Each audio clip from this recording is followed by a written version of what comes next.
Okay, here we go with another emoji review.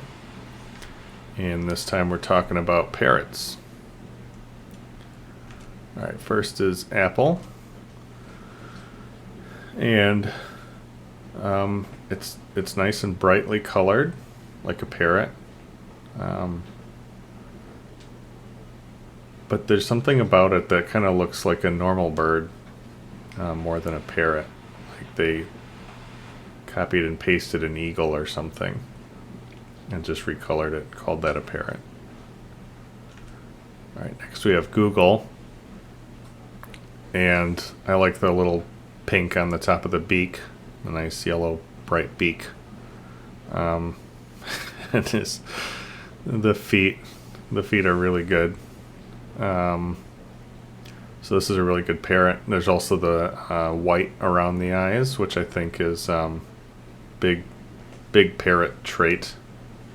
So I like that detail in there. Samsung.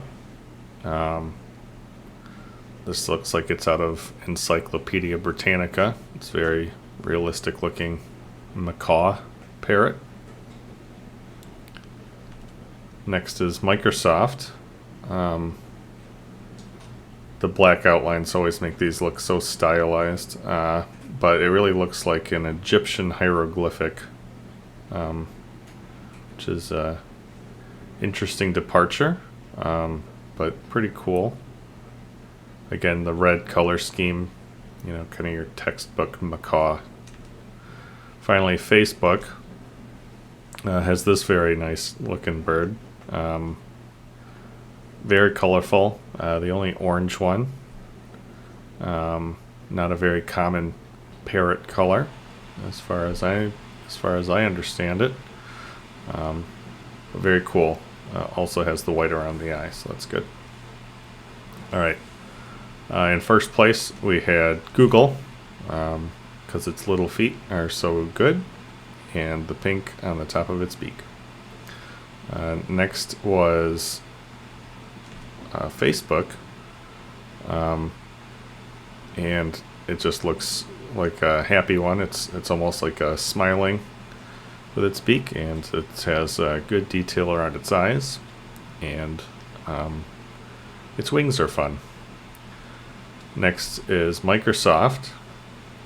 Even though it wasn't as realistic as the other two, I really like the profile of its face. You can see that beak really clearly, and it looks like an Egyptian hieroglyphic, which is cool. Next is Apple. Maybe this should have even been lower, but it's too late now. It just looks weird. And then Samsung, bringing up the rear with old macaw. All right, well, that's it for another emoji reviews. Hey guys, quick update here. I changed my mind. I think Samsung has the better parrot than Apple. So, Samsung beats Apple. That's the update.